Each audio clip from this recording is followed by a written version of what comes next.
नमस्कार साथियों, कैसे हैं आप सब। ईश्वर कृपा से आप सब अच्छे होंगे साथियों। तो आज हम बात कर रहे हैं साथियों, पहली शुरुआत करने जा रहे हैं और वो है हमारी साथियों वरिष्ठ अध्यापक के लिए। वरिष्ठ अध्यापक और स्कूल व्याख्याता जो भर्ती बहुत ही शीघ्र आने वाली है साथियों, उसके लिए संस्कृत विषय की जिम्मेदारी मैं मेरे ऊपर ले रहा हूं साथियों। तो ये जो कक्षाएं आपके रहने वाली बिल्कुल साथियों निःशुल्क उपलब्ध रहने वाली है साथियों। ये बिल्कुल आपके लिए निःशुल्क रहेगी। और इससे पहले मैं अपने टॉपिक को शुरू करूं उससे पहले आपसे आग्रह करता हूं कि आप हमारे इस चैनल को सब्सक्राइब जरूर करें साथियों और अपने मित्रों को शेयर जरूर करें। आज का जो हमारी जो ये पहली क्लास है साथियों, पहली क्लास का जो टॉपिक रहने वाला है, शुरुआत जो हम करने वाले हैं वो शुरुआत करेंगे साथियों व्याकरण शास्त्र का विकास। अर्थात व्याकरण शास्त्र का विकास अर्थात एक तरह से इसकी हिस्ट्री को हम देखेंगे एवं प्रमुख व्याकरण। व्याकरण का मतलब होता है साथियों व्याकरण को जानने वाला या व्याकरणाचार्य। एवं प्रमुख व्याकरण कौन कौन से हैं साथियों, उसके बारे में हम इस वीडियो में चर्चा करने वाले हैं साथियों। आइए हम आगे बढ़ते हैं, इस वीडियो में हम चर्चा करते हैं साथियों। तो अब हम इस टॉपिक की शुरुआत कर देते हैं साथियों। और ये है हमारा टॉपिक व्याकरण शास्त्र का इतिहास। क्या है साथियों? व्याकरण शास्त्र का इतिहास अथवा विकास एवं प्रमुख व्याकरण। इनको आज हम इस पहली क्लास में देखने वाले हैं साथियों। व्याकरण शब्द की व्युत्पत्ति कैसे हुई साथियों, तो सबसे पहले इस बात पर हम बात कर लेते हैं कि व्याकरण शब्द की व्युत्पत्ति कैसे हुई। तो व्याकरण शब्द की व्युत्पत्ति हुई है साथियों, वो है वी धन आंग धन क्री और धन गय। इसमें साथियों दो तो हमारे उपसर्ग जुड़े हुए हैं, वी और आंग उपसर्ग जुड़ा हुआ है तथा इसमें क्री धातु जुड़ी हुई है और घय प्रत्यय हैं। अर्थात विशेष रूप से शब्दों को शुद्ध करने का जो ग्रंथ है वो ही साथियों व्याकरण कहलाता है। अगर हम इसकी परिभाषा में बात करें साथियों, तो परिभाषा की बात भी कर लेते हैं। परिभाषा है इसकी, अब अपना आप नोटबुक भी लेकर के रख लें साथियों ताकि इसमें आप लिखते रहो साथियों। तो परिभाषा है पहली, वो परिभाषा क्या कहा जा रहा है कि व्याक्रियन्ते व्युत्पाद्यन्ते शब्दाः अनेन इति व्याकरणम। अर्थात जिस शास्त्र में या फिर जिस शास्त्र के द्वारा शब्द विशेष से उत्पन्न किए जाते हैं, जिस शास्त्र के द्वारा शब्द विशेष रूप से उत्पन्न किए जाते हैं उस शास्त्र को व्याकरण कहा जाता है साथियों। अथवा इसी परिभाषा को दूसरे रूप में हम कहें तो जिस ग्रंथ में शब्दों की व्युत्पत्ति और शब्द साधुत्व का प्रतिपादन किया जाए वह ग्रंथ व्याकरण कहलाता है साथियों। तो सबसे पहले तो आपको ये चीज़ें ध्यान में आ गई होगी कि व्याकरण किसे कहते हैं और व्याकरण में किन किन चीज़ों का अध्ययन होता है। तो साथियों शब्द साधुत्व और व्युत्पत्ति आदि जो है, जैसे शब्द रूप हो गए, धातु रूप हो गए, इसके अलावा समास संधि, ऐसे जो टॉपिक होते हैं, वाच्य हैं, ये सारी चीज़ें व्याकरण के अंतर्गत गिनी जाती है साथियों। आगे बात करते हैं हम कि व्याकरण के एक और परिभाषा दी है साथियों, और वो महाभाष्य में महर्षि पतंजलि द्वारा दी गई है। तो व्याकरण की महाभाष्य के अनुसार परिभाषा क्या है, तो महाभाष्य के अनुसार है लक्ष्य लक्षणे व्याकरणम। क्या है? लक्ष्य लक्षणे व्याकरणम। तो सबसे पहले अब लिख लीजिए इस परिभाषा को। लक्ष्य का मतलब होता है साथियों उदाहरण। क्या होता है? उदाहरण। और लक्षण का मतलब होता है नियम।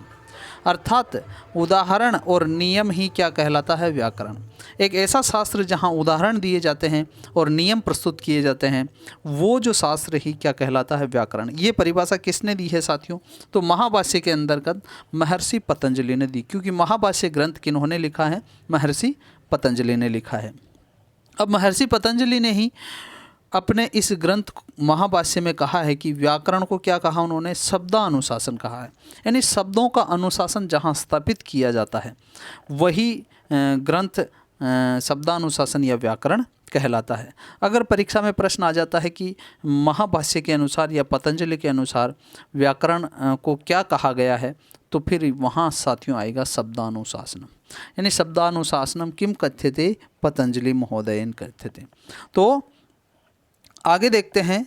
तो ये आपने लिख लिया होगा, इसके आगे बात करते हैं।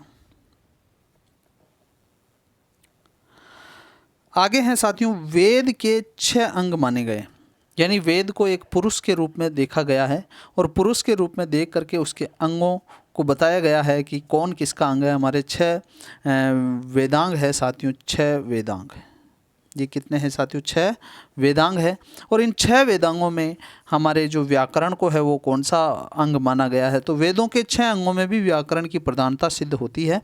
उसमें वेद रूपी पुरुष के मुख को किसकी संज्ञा दी गई है? व्याकरण की संज्ञा दी गई है। मुखम व्याकरणम स्मृतम, अर्थात वेद रूपी जो मानव है, वेद रूपी मनुष्य है, उसका मुख क्या है साथियों? व्याकरण है। तो व्याकरण को भी इसमें प्रमुखता दी गई है षड वेदांगों में। आइए बात करते हैं क्या कहा गया श्लोक में। तो श्लोक में कहा गया है कि छंदः पादौ तु वेदस्य, अर्थात वेद का जो पादव यानी पैर है वो है छंद। क्या है साथियों? छंद।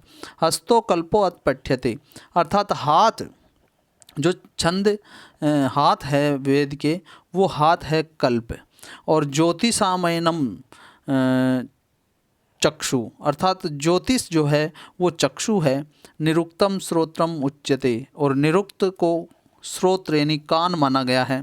शिक्षा ग्राणम तो वेदस्य, और शिक्षा ग्राणम यानी नाक, यानी वेद रूपी पुरुष का ग्राण जो माना गया है वो शिक्षा को माना गया है। और सबसे प्रमुख है बिंदु है मुखम व्याकरणम स्मृतम, अर्थात मुख को व्याकरण माना गया है।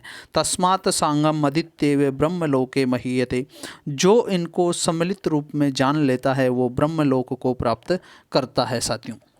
तो अब देखिए, मुखम व्याकरणम स्मृतम, अर्थात वेद रूपी पुरुष के मुख को क्या माना गया है? व्याकरण माना गया है। तो यहाँ मुखम व्याकरणम स्मृतम ये मैंने अलग से आपके सामने लिख दिया है, और इसको आप अपनी नोटबुक में भी उतार लीजिए। फिर आगे बात करते हैं पतंजलि महाभाष्य के अनुसार और क्या कहा गया है। तो पतंजलि महाभाष्य के अनुसार ब्राह्मणेन निष्कारणो धर्म षड वेदाध्ययो ज्ञेयश्च प्रधानश्च षट् संगेषु व्याकरणम प्रधाने च कृतो यत्न फलवान भवति। क्या बात कही गई है कि ब्राह्मणेन निष्कारणो धर्म, यानी ब्राह्मणों का सबसे प्रमुख धर्म है षड अंगो वेदो अध्ययो ज्ञेयश्च, यानी 6 अंगों अर्थात वेदों के सभी जो 6 अंग है उनका अध्ययन करे और जाने। प्रधानम च षट् अंगेषु व्याकरणम, और उन्हीं 6 अंगों में से जो प्रधान अंग है वो प्रधान अंग है व्याकरण, उसका अध्ययन जरूर करना चाहिए। और प्रधाने च कृतो, और प्रधान अंग का अध्ययन किया गया हो, यत्न यानी जो प्रयत्न पूर्वक जो अध्ययन किया गया है वह क्या होता है साथियों? फलवान होता है। तो यानी महर्षि पतंजलि ने भी महाभाष्य के अंदर इस व्याकरण को प्रमुख स्थान दिया है, वेद रूपी अंग इनमें से। अब पतंजलि ने ही, महर्षि पतंजलि ने ही व्याकरण अध्ययन के कितने प्रयोजन बताए हैं साथियों? 5 प्रयोजन बताए हैं। तो 5 प्रयोजन कौन कौन से हैं इनके बारे में भी हम देखते हैं। तो 5 प्रयोजन हैं इनके, लिखिए साथियों। ये हैं रक्षोहागम लघ्व संदेहा, इसका मतलब होता है पहला इसमें शब्द है रक्षा, दूसरा है ऊ है, तीसरा है आगम, और चौथा है लघु, और 5वां है असंदेह। अर्थात हमें व्याकरण का अध्ययन क्यों करना चाहिए। तो व्याकरण अध्ययन के प्रयोजन बताए हैं। क्या उद्देश्य है? प्रयोजन का मतलब यह है रक्षा, यानी व्याकरण पढ़ने का प्रमुख उद्देश्य है वेदों की रक्षा। क्या है? वेदों की रक्षा। दूसरा जो उद्देश्य है, प्रयोजन है, वो है यथास्थान विभक्ति और वाच्य परिवर्तन करना, इसको उन्होंने ऊह नाम दिया है। आगम, आगम तीसरा उद्देश्य है, और वो तीसरे उद्देश्य आगम का मतलब क्या है? निष्काम भाव से अध्ययन करने के लिए व्याकरण का ये प्रयोजन है तीसरा। व्याकरण का चौथा प्रयोजन है लघु, अर्थात किसी भी चीज़ को संक्षिप्त रूप में देखना, सूत्र के रूप में देखना। तो वो संक्षिप्त ढंग से शब्द ज्ञान प्राप्त करने के लिए व्याकरण का ये चौथा प्रयोजन है। और 5वां प्रयोजन है वो है असंदेह, अर्थात किसी भी भाषा के बारे में संदेह का निवारण करना हो तो उसके लिए भी हमें व्याकरण का पढ़ना जरूरी है साथियों। तो ये 5 जो प्रयोजन हैं, अर्थात परीक्षा में प्रश्न आ जाता है माना कि पतंजलि ने व्याकरण के कितने प्रयोजन बताए हैं, तो वो 5 प्रयोजन बताए हैं साथियों। रक्षा, ऊह, आगम, लघु और असंदेह, ये 5 प्रयोजन बताए हैं। आगे बात करते हैं हम व्याकरण की जो परंपराएं हैं वो कितनी रही है। तो व्याकरण की कैसी परंपराएं अध्ययन के आधार पर रही है। तो व्याकरण की ये अध्ययन की दो परंपराएं रही है। कितनी है साथियों? दो परंपराएं रही हैं। इन दो परंपराओं में है एक तो बारहस्पति परंपरा और एक माहेश्वरी परंपरा। अब शब्द से ही स्पष्ट हो रहा है बारहस्पति यानी बृहस्पति द्वारा निर्मित, लेकिन यहाँ जो ये बारहस्पति परंपरा है, इस परंपरा में व्याकरण के आद्य प्रवक्ता किसको माना गया है साथियों? ब्रह्मा जी को माना गया। ठीक है। और जो माहेश्वरी परंपरा है, इस माहेश्वरी, महेश, भगवान महेश किसको कहा जाता है? तो शिव को कहा जाता है साथियों। तो अर्थात यहाँ जो माहेश्वरी परंपरा है, इस माहेश्वरी परंपरा में व्याकरण के जो प्रवर्तक माने जाते हैं भगवान महेश अर्थात शिव को माना जाता है। चलिए आगे बढ़ते हैं। आप लिख भी रहे होंगे मेरे हिसाब से, तो हालांकि ये वीडियो मुझे लगता है लिखने की दृष्टि से थोड़ा फास्ट हो सकता है, आप इसकी स्पीड को धीमा कर सकते हैं। तो देखते हैं। कहा जाता है कि माहेश्वर सूत्रों के माध्यम से पाणिनि को व्याकरण का ज्ञान प्राप्त हुआ था, और उसकी कहानी भी हम आगे देखेंगे अगले टॉपिकों में। तो माहेश्वर सूत्रों के माध्यम से पाणिनि को व्याकरण का ज्ञान प्राप्त हुआ था, अतः इस परंपरा को पाणिनीय परंपरा भी कहा जाता है। यानी भगवान महेश मूलतः हैं, लेकिन अगर इनको सही तरीके से जमाने का श्रेय जाता है वो महर्षि पाणिनि को जाता है, अतः इस परंपरा को पाणिनीय परंपरा भी कहा जाता है साथियों। आगे अगर बात करें तो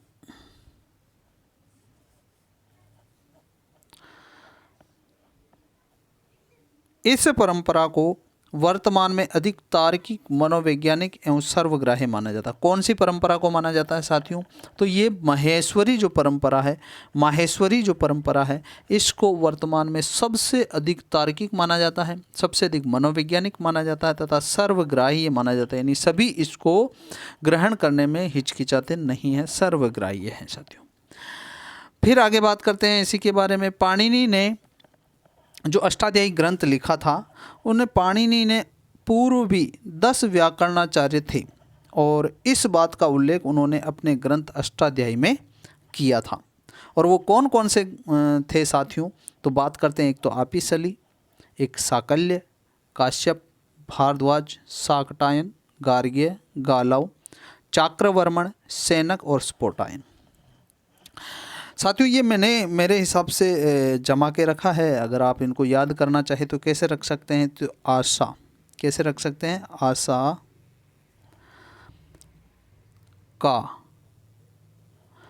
का बासा, आशा का बासा। ये कितने याद हो गए? 5 तो ये ऐसे याद हो गए। फिर गागा,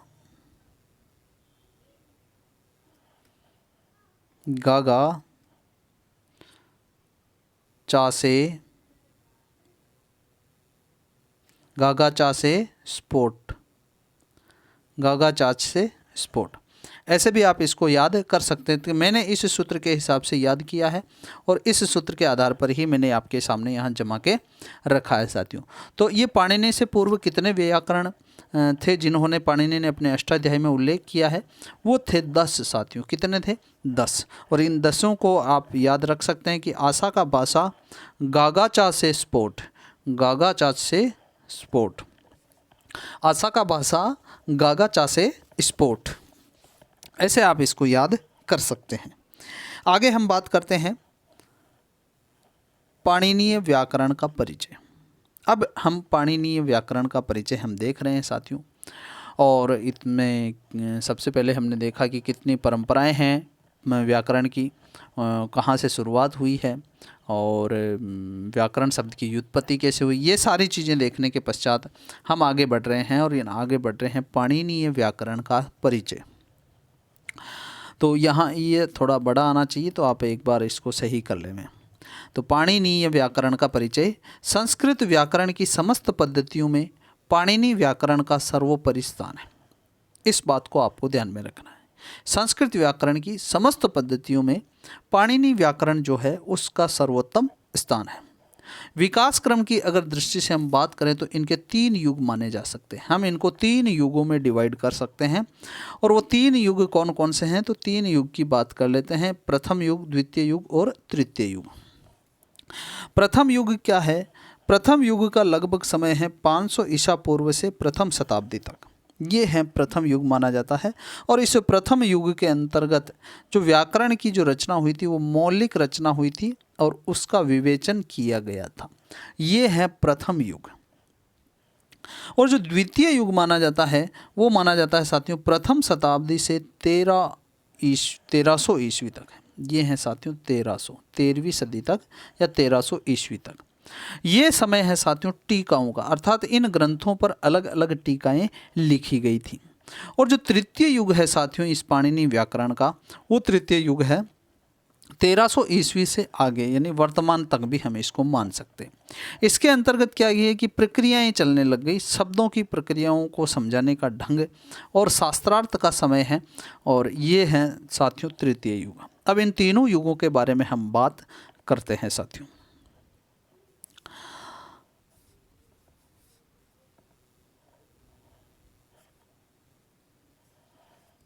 इसमें एक विशेष चीज़ मैंने आपके सामने यहाँ लिखी है कि प्रथम युग में पाणिनि, कात्यायन, पतंजलि का समय है और इन्हें तीन ही मुनियों का समय है।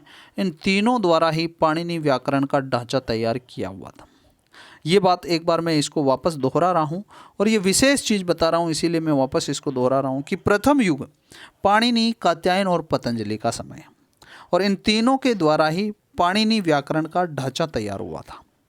और इन तीनों को ही व्याकरण शास्त्र में मुनित्रय कहा जाता है। क्या कहा जाता है साथियों? मुनित्रय कहा जाता है। इसको मैं बार बार घुमा रहा हूँ यहाँ। मुनित्रय किनको कहा जाता है? कि पाणिनि, कात्यायन और पतंजलि को कहा जाता है। और मुनित्रय अर्थात त्रिमुनि भी शब्द आ जाता है तो भी हम इनके लिए ही प्रयुक्त करते हैं साथियों। तो मुनित्रय अंतर्गत अस्ति, तो यहाँ 3-4 शब्द दे देंगे अपने को, उनमें से जो पाणिनि, कात्यायन और पतंजलि नहीं होगा वो सही मान लेंगे। मुनित्रय अंतर्गत अस्ति, तो जो इन तीनों में से होगा उसको हम कर लेंगे। और ये मुनित्रय इनको कहा जाता है। एक बार इस चीज़ को गांठ बांध लें साथियों। चलिए आगे चलते हैं, प्रथम युग की बात करते हैं। वो प्रथम युग जैसा कि मैंने आपको बता दिया है कि त्रिमुनि का समय था, मुनित्रय का समय था। और उस मुनित्रय में जो प्रथम मुनि थे वो प्रथम मुनि थे साथियों पाणिनि। कौन थे? आचार्य पाणिनि। अब पाणिनि की बात करें तो साथियों ये थे साथियों 500 ईसा पूर्व से 350 ईसा पूर्व के मध्य। इनका जो समय क्या था वो था 500 ईसा पूर्व से 350 ईसा पूर्व के मध्य। इनके पितामह का नाम था पणिन। क्या था साथियों? पणिन। और इनके पिता का नाम था पाणिन। देखो समझो, पणिन तो इनके पितामह यानी दादा, और पिता का नाम है पाणिन और माता का नाम था साथियों दाक्षी। क्या है? दाक्षी। और इनका नाम पाणिनि क्यों पड़ा? क्योंकि ये पाणिन के पुत्र थे, इसीलिए इनका नाम भी पाणिनि पड़ा। इनका जन्म स्थान है साथियों वो है सलातुर ग्राम, जो कि अभी पंजाब में है और वो पाकिस्तान में आता है। लाहौर नामक ग्राम है, उस ग्राम को ही सलातुर ग्राम माना जाता है। इनके गुरु थे, अर्थात जिन्होंने इनको शिक्षा दी है या फिर जिनसे इन्होंने शिक्षा प्राप्त की है वो वर्ष या उपवर्ष इस नाम के इनके गुरु थे साथियों। तो एक बार इन तथ्यों को एक बार बढ़िया तरीके से देख लें साथियों। उसके बाद आगे की बात करूं मैं तो आगे हैं उपनामों के। इनकी बात करें पाणिनि के तो उपनाम है त्रिकांड शेष कोश, जो कि पुरुषोत्तम देव की रचना है। उसके अंतर्गत पाणिनि के कुछ नाम बताए गए हैं। वो है एक तो पाणिन नाम बताया गया, एक पाणिनि, ये तो आप जानते हैं। अगला बताया गया है सालंकी। क्या बताया गया है? सालंकी भी इनका नाम बताया गया है। आहिक है, ये नाम भी त्रिकांड शेष कोश में बताया गया है। सालातुर, ये अर्थात ये सलातुर ग्राम के रहने वाले थे, इसीलिए इनका नाम सालातुर रखा गया है।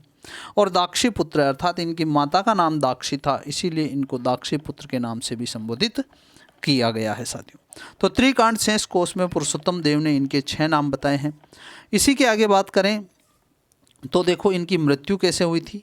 तो इनकी जो मृत्यु है पंचतंत्र के मित्र संप्राप्ति जो तंत्र है वहाँ उस प्रकरण में सिंहो व्याकरणस्य कर्तुहरत प्राणान प्रियान पाणिने, अर्थात इस श्लोक के आधार पर अगर हम बात करें तो यह कल्पना की जाती है कि सिंहो यानी शेर के द्वारा व्याकरणस्य कर्तुर अहरण, यानी व्याकरणस्य यानी व्याकरणाचार्य का कर्तु किया गया हरत यानी हरण प्राणान यानी प्राणों को प्रियान पाणिनि यानी पाणिनि रूपी व्याकरणाचार्य का जो हरण किया गया था वो किसके द्वारा किया गया था? सिंह के द्वारा। अर्थात इससे हम कल्पना कर सकते हैं कि यहाँ पाणिनि की मृत्यु किसके से हुई थी?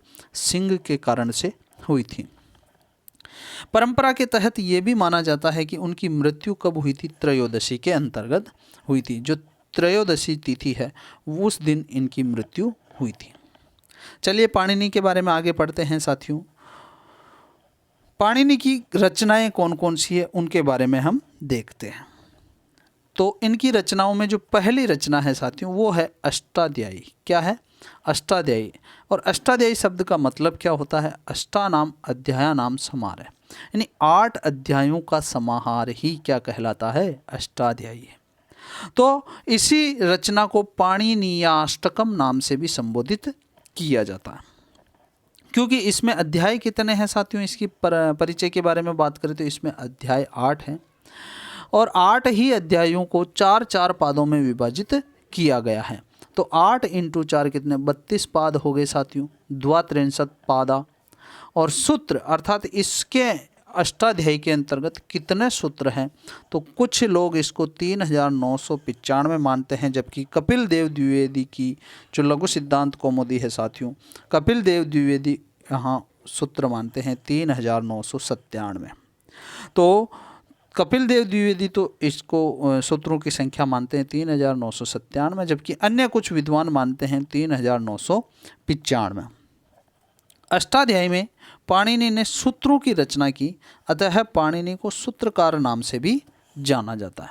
तो कुछ नाम तो वो 5-6 नाम तो मैंने ऊपर बताए थे आपको, और एक अगला नाम इनका हो जाता है सूत्रकार, अर्थात सूत्रों की रचना करने वाले। तो इन अष्टाध्यायी के अंतर्गत पाणिनि ने सूत्रों की ही रचना की थी, इसी कारण इनको सूत्रकार कहा जाता है। चलिए आगे बढ़ते हैं। दूसरी जो इनकी रचना है साथियों अष्टाध्यायी के बाद है वो है धातु पाठ, और धातु पाठ के अंतर्गत लगभग इन्होंने 2000 धातुओं का विवरण लिखा है। और तीसरा जो इनकी रचना मानी जाती है वो है गण पाठ।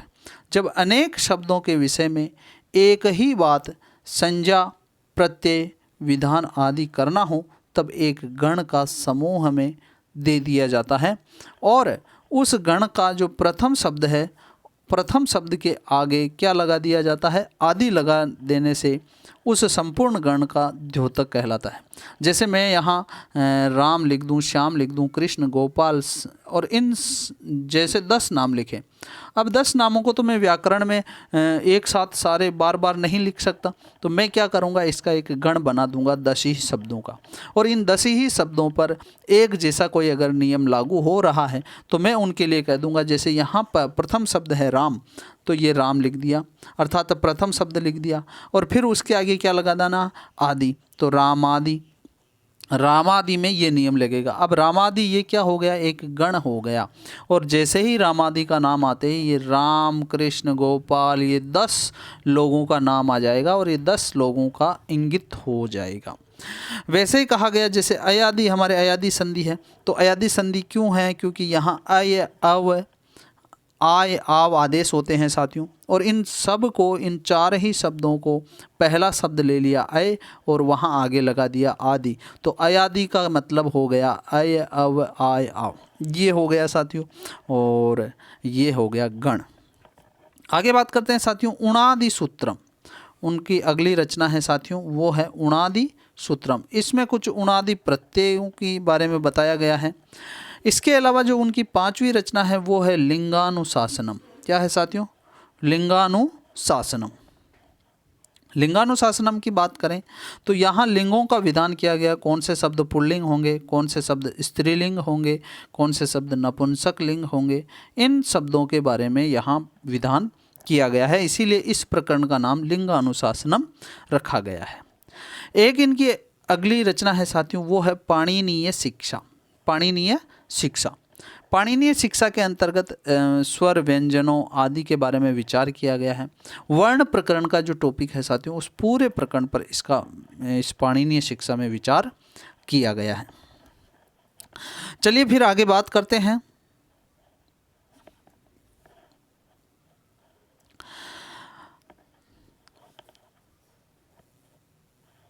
आगे इनके कुछ साहित्यिक ग्रंथ भी है साथियों, इन साहित्यिक ग्रंथों की भी बात कर लेते हैं।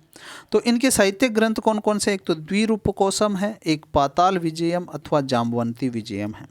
ये ग्रंथ वर्तमान में उपलब्ध नहीं है, केवल इनका उल्लेख मिलता है कि ये ग्रंथ लिखे गए थे पाणिनि के द्वारा, ऐसा अनुमान है।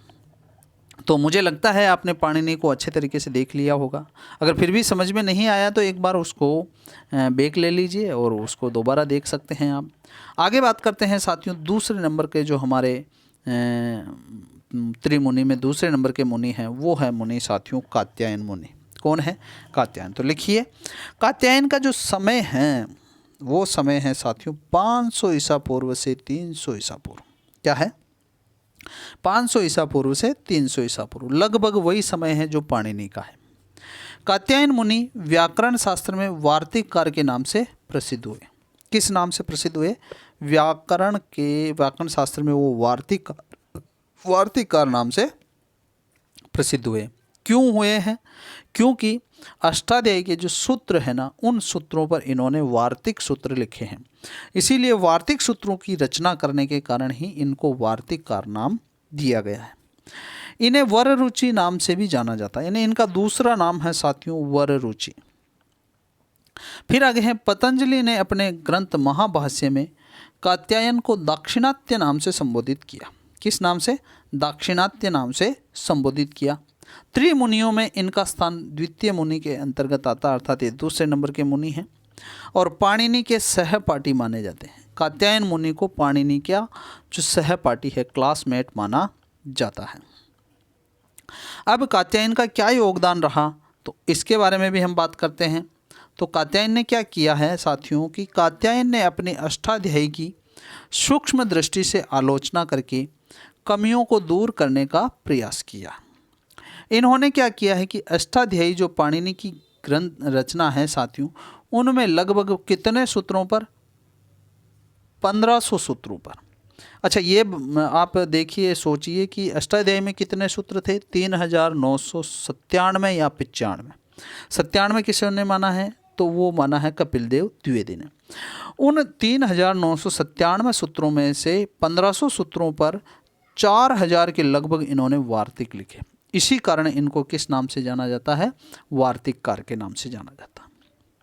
फिर आगे बात करें तो इनकी एक काव्य रचना भी मानी जाती है, और एक क्या इनकी काव्य रचनाएं और भी है साथियों। तो एक तो रचना है स्वर्गारोहणम, अर्थात स्वर्ग का आरोहण, और तीसरा है ब्राज श्लोक, और ये स्मृतिकार भी थे। तो साथियों इन्होंने एक स्मृति भी लिखी है, कात्यायन स्मृति, और एक उन्होंने नाटक भी लिखा है। नाटक का एक भाग होता है भाण, वो भाण लिखा है साथियों इन्होंने उभय सारी का। क्या लिखा है साथियों? उभय सारी का। तो कात्यायन व्याकरणाचार्य ही नहीं थे, बल्कि वो काव्यकार भी थे, एक बहुत बड़े कवि भी थे, स्मृतिकार भी थे, नाटककार भी थे। तो इन्होंने ये चीज़ें लिखी है साथियों। आइए हम आगे की बात करते हैं। आगे जो त्रिमुनियों के अंतर्गत अंतिम मुनि आते हैं वो आते हैं साथियों पतंजलि। कौन आते हैं? पतंजलि। और पतंजलि का जो समय है वो है 200 ईसा पूर्व से प्रथम ईस्वी के मध्य। इनकी जो माता का नाम था वो साथियों गोणिका था। क्या है? गोणिका। इनका स्थान कौन सा था? गोनर्द प्रदेश।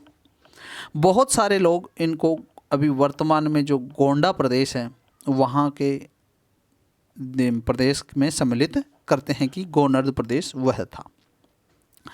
चलिए इनके बारे में एक किंवदंती प्रसिद्ध है, उस किंवदंती के बारे में भी बात कर लेते हैं। इनके बारे में एक किंवदंती है कि एक बार गोणिका नाम की स्त्री सरोवर में भगवान सूर्य को अर्घ्य दे रही थी, तो वो रोज़ भगवान सूर्य की प्रार्थना करती थी पुत्र प्राप्ति के लिए। तो इसमें क्या है कि ये किंवदंती है, और इस किंवदंती में पहला शब्द क्या निकला इनके मुंह से? सप्पा है। तो यही कहानी मैं आपको सुनाने जा रहा हूँ। तो गोणिका जो है उनके जैसे ही सूर्य को अर्घ्य दे रही थी, तभी उनकी जो अंजलि है, यानी जिसको हम दोनों हाथों को जोड़ करके वो पानी का अर्घ्य देते हैं, तो उनकी जो अंजलि है उस अंजलि में एक सप्पा अर्थात एक सांप का बच्चा आकर के गिर गया। तो फिर गोणिका बोली, वो गोणिका क्या कि को भगवान, आप कौन हो?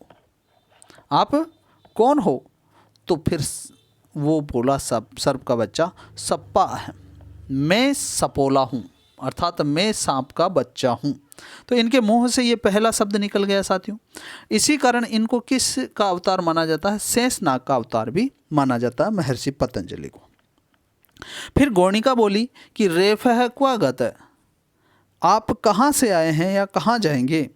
तो फिर यहाँ सप्पा बोला त्वया अपहृत, मैं आपके द्वारा अपहरित किया गया हूँ। तो फिर इसके बाद जो गौणिका थी, उस गौणिका ने इस सांप के बच्चे को पुत्रवत पाला और भगवान सूर्य का आशीर्वाद मान करके पुत्र की तरह पाला और आगे ये शेषनाग का अवतार माना गया है। अब इनके कुछ उपनाम हैं साथियों पतंजलि के। वो उपनाम क्या है? एक तो गौणिका पुत्र, अर्थात ये गौणिका के पुत्र थे इसीलिए गौणिका पुत्र। अहिपति, फणावृत, शेषा अवतार, शेषा ही, ये जो सब नाम हैं ये इनके शेषा अवतार के कारण से है। अहिपति, अहिपति यानी सांपों का स्वामी, फणावृत फण वाला, शेषा अवतार शेष का अवतार शेषा ही यानी शेष वाला सांप, और गोनर्दीय, गोनर्दीय अर्थात ये गोनर्द प्रदेश के थे, इसी कारण इनका नाम गोनर्दीय के नाम से भी इनका उपनाम जाना जाता है। आइए आगे बात करते हैं, इनकी रचनाएं कौन कौन सी हैं। अब इन रचनाओं के बारे में बात कर लेते हैं। तो इनकी जो प्रमुख रचना है व्याकरण शास्त्र में, वो प्रमुख रचना है महाभाष्यम। क्या है? महाभाष्यम। और ये एक व्याख्या ग्रंथ है, भाष्य ग्रंथ है, अर्थात इसमें व्याख्याएं ही की जाती है। और जो इसका विभाजन किया गया है साथियों, वो विभाजन किया गया है आहनिक में। आहनिक का मतलब होता है साथियों दिन। क्या होता है? दिन।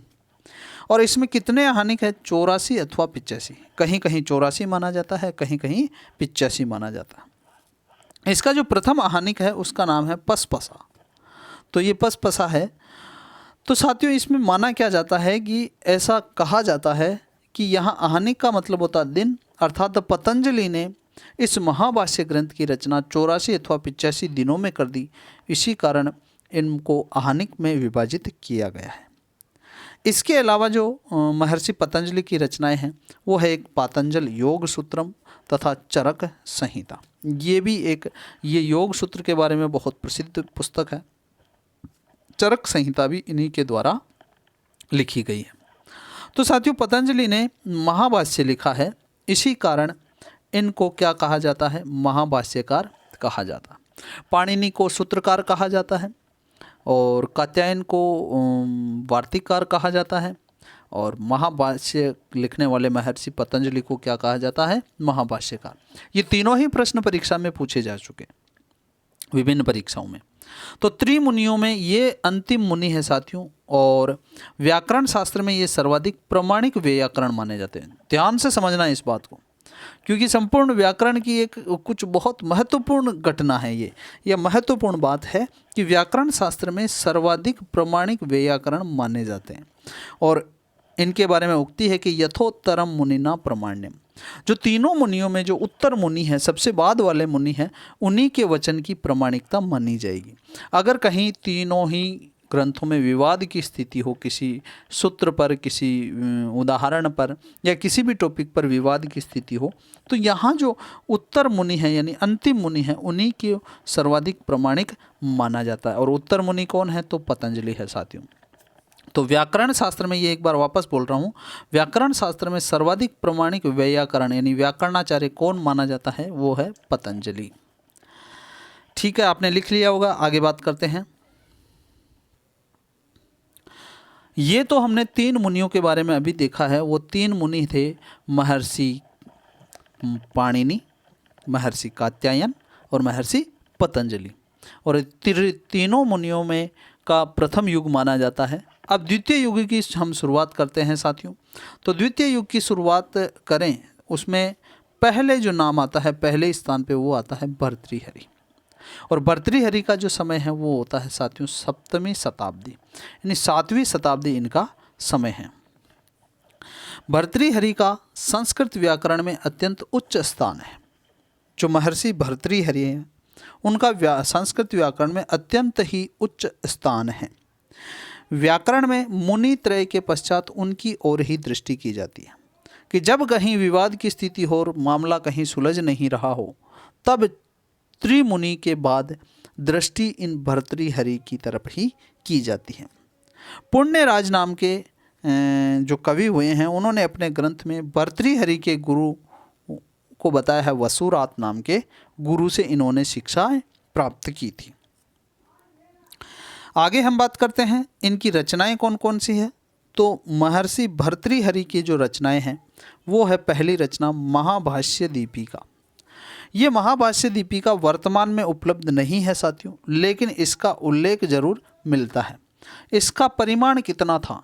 इसमें 25,000 श्लोक थे, अर्थात इनका परिमाण इतना था कि 25,000 श्लोकों के बराबर इसका परिमाण था। वर्तमान में यह ग्रंथ उपलब्ध नहीं है। दूसरी इनकी महत्वपूर्ण व्याकरण की रचना है साथियों, वो है वाक्यपदीयम। इसका विभाजन किया गया है साथियों कांड में। किस में किया गया है? कांड में।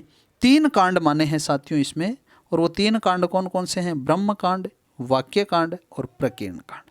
ये 3 कांड माने गए हैं महर्षि भर्तृहरि के।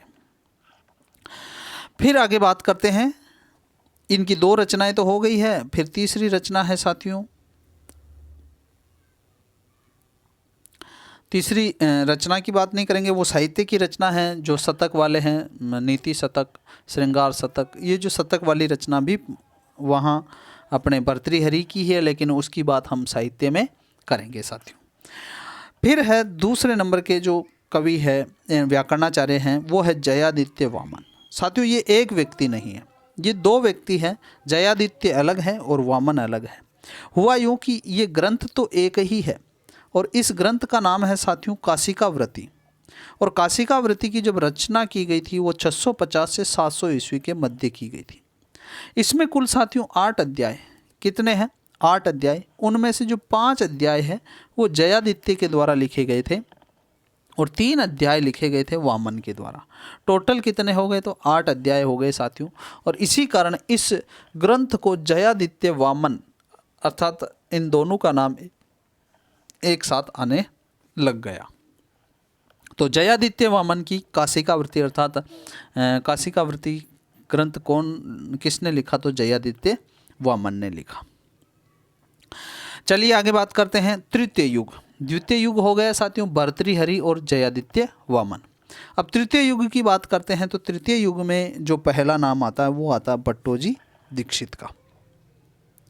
भट्टोजी दीक्षित अगर नहीं होते तो शायद हम इतनी सरल रूप में संस्कृत नहीं पढ़ पा रहे होते। इनका समय है साथियों 16वीं सदी के लगभग। ये महाराष्ट्रीय ब्राह्मण परिवार से थे। इनके पिता का नाम लक्ष्मीधर था। क्या था? लक्ष्मीधर। और इनके गुरु इनके 2 माने जाते हैं, अलग अलग जगह अलग अलग उल्लेख है साथियों। तो इनके 2 गुरु हैं, एक शेष कृष्ण और अप्पय दीक्षित। ये 2 गुरु माने जाते हैं। इनकी कृतियाँ कौन कौन सी हैं? तो इनकी कृतियों के बारे में बात करते हैं। इनकी कृतियाँ हैं साथियों, वो है, पहली कृति है, महत्वपूर्ण कृति है, और आज ऐसा कोई विश्वविद्यालय नहीं है, आज ऐसा कोई स्टूडेंट नहीं है संस्कृत का जो इस ग्रंथ को नहीं जानता हो। वो है सिद्धांत कौमुदी, अथवा इसका दूसरा नाम है वैयाकरण सिद्धांत कौमुदी। इसमें इन्होंने संस्कृत को इतना सरल कर दिया कि आप इसकी कल्पना नहीं कर सकते, और इसी सरल संस्कृत के कारण से आज हम संस्कृत व्याकरण को इतना सही तरीके से समझ पा रहे हैं। तो इनकी बहुत बढ़िया सबसे उत्तम रचना है सिद्धांत कौमुदी। उसके बाद इन्होंने व्याकरण का एक ग्रंथ लिखा शब्द कौस्तुभम, और तीसरा ग्रंथ लिखा है प्रौढ़ मनोरमा, जो कि इस शब्द कौस्तुभम के ऊपर ही इन्होंने टीका लिखी है साथियों, वो है प्रौढ़ मनोरमा। महत्व क्या है कि अब इसका महत्व की बात करें तो देखो, संस्कृत व्याकरण में एक श्लोक चलता है कि कौमुदी यदा कंठस्थ वृथा भाष्य परिश्रम, कि यदि आपको कौमुदी कंठस्थ है तो आप महाभाष्य पाणिनीय व्याकरण का पढ़ने का यूं ही व्यर्थ परिश्रम कर रहे हैं। और कौमुदी यदा अकंठस्थ, और यदि आपको कौमुदी यानी सिद्धांत कौमुदी कंठस्थ नहीं है तो भी आप भाष्य पर या पाणिनी व्याकरण पढ़ रहे हैं, वो व्यर्थ परिश्रम कर रहे हैं। इसका मतलब क्या है कि संस्कृत व्याकरण पढ़ने के लिए आपको सबसे पहली शर्त है कि सिद्धांत कौमुदी पढ़नी ही पड़ेगी। इतना महत्व है इस ग्रंथ का। तो भट्टोजी दीक्षित का हमारे ऊपर बहुत बड़ा एहसान है साथियों। और आगे बात करते हैं अगले व्याकरणाचार्य की, वो है वरदराज आचार्य। ये वरदराज आचार्य हैं साथियों 17वीं सदी के पूर्वार्ध। पूर्वार्ध का मतलब क्या होता है कि 17वीं सदी 1600 से लेकर के 1699 या 1700 तक है। तो पूर्वार्ध क्या है? 1650 से पूर्व, 1600 और 1650 से पूर्व जो इनका जन्म हुआ था, ये 17वीं शताब्दी के पूर्वार्ध थे। और वरदराज आचार्य भी दाक्षिणात्य थे। इनके गुरु कौन थे? भट्टोजी दीक्षित। अर्थात अभी हमने ऊपर पढ़ा है सिद्धांत कौमुदीकार अथवा व्याकरण सिद्धांत कौमुदीकार। अपने गुरु के ग्रंथ को इन्होंने लघु रूप दिया। क्या दिया साथियों? लघु रूप दिया। और लघु रूप देकर के इन्होंने ग्रंथ की रचना कर दी साथियों, लघु सिद्धांत कौमुदी। क्या बात है। और ये लघु सिद्धांत कौमुदी तो आप और हम सब पढ़ते हैं साथियों। छोटे से छोटा शिक्षक और छोटे से छोटा संस्कृत का विद्यार्थी इस सारे लघु सिद्धांत कौमुदी का अध्ययन करते हैं साथियों। और जब लघु सिद्धांत कौमुदी की रचना कर दी तो फिर इन्होंने क्या किया कि लघु सिद्धांत कौमुदी और सिद्धांत कौमुदी के बीच का एक ग्रंथ भी बनाया, संक्षिप्तीकरण करके वो बनाया था साथियों मध्य सिद्धांत कौमुदी। अब हमें कन्फ्यूजन हो सकता है। कन्फ्यूजन क्या हो सकता है कि ये सिद्धांत कौमुदी 3 बार आ गए। तो इसमें लघु और मध्य तो लिखे हैं साथियों वरदराज आचार्य ने। लघु और मध्य तो किन्होंने लिखे हैं? वरदराज आचार्य ने। जबकि जो केवल सिद्धांत कौमुदी है या अथवा केवल व्याकरण सिद्धांत कौमुदी है, उसको लिखा था साथियों भट्टोजी दीक्षित, जो कि इनके गुरु थे। अब आगे बढ़ते हैं साथियों। आगे जो तीसरा नाम आता है इस तृतीय युग में, वो आता है साथियों नागेश भट्ट का। और नागेश भट्ट का जो समय है साथियों 17वीं से 18वीं शताब्दी तक। नागेश भट्ट के पिताजी का नाम था शिव भट्ट और माता का नाम था सती देवी। इनकी रचनाओं की बात करें हम अगर, तो इनकी रचनाएं एक साथ हम देख लेते हैं। ये हैं नागेश भट्ट की रचनाएं। तो इनके व्याकरण के ऊपर लिखे गए ग्रंथ है, एक तो महाभाष्य प्रदीपोद्योत, इनको अलग से याद कर लो, ये इसको अलग से याद कर लेना। फिर शब्देंदु शेखर, इन शब्द से 3 रचनाएं याद हो जाएगी। लघु शब्देंदु शेखर, वृहत शब्देंदु शेखर और परिभाषेंदु शेखर। ठीक है। फिर मंजूषा शब्द से 2 याद हो जाएगी, लघु मंजूषा और परम लघु मंजूषा। और फिर अंत का एक और याद रख लो, स्फोटवाद। ठीक है। तो ये 7 रचनाएं इन्होंने रची हैं व्याकरण शास्त्र के ऊपर। तो ये भी इनका भी एक बहुत बड़ा हमारे ऊपर योगदान है नागेश भट्ट का। तो ये हमारे अभी हमने तीनों ही युग पढ़े हैं साथियों। क्या पढ़े हैं? तीनों ही युग पाणिनि व्याकरण के। अभी हमने व्याकरण का विकास देखा है, और व्याकरण का विकास होते होते होते कहाँ से हुआ है, पाणिनि से लेकर के और परंपराओं से लेकर के हमने यहाँ तक पढ़ लिया है साथियों। और मुझे विश्वास है कि ये वीडियो आपको ज़रूर पसंद आया होगा। अगर वीडियो पसंद आया है तो लाइक करें, कमेंट करें, और सबसे बड़ी बात है आपसे सिर्फ और सिर्फ इतना शुल्क के तौर पे मान लीजिए मैं इतना सा शुल्क ले रहा हूँ कि आप इसको शेयर ज़रूर करें। ऐसे सभी मित्रों को शेयर करें जो संस्कृत की तैयारी कर रहे हैं साथियों।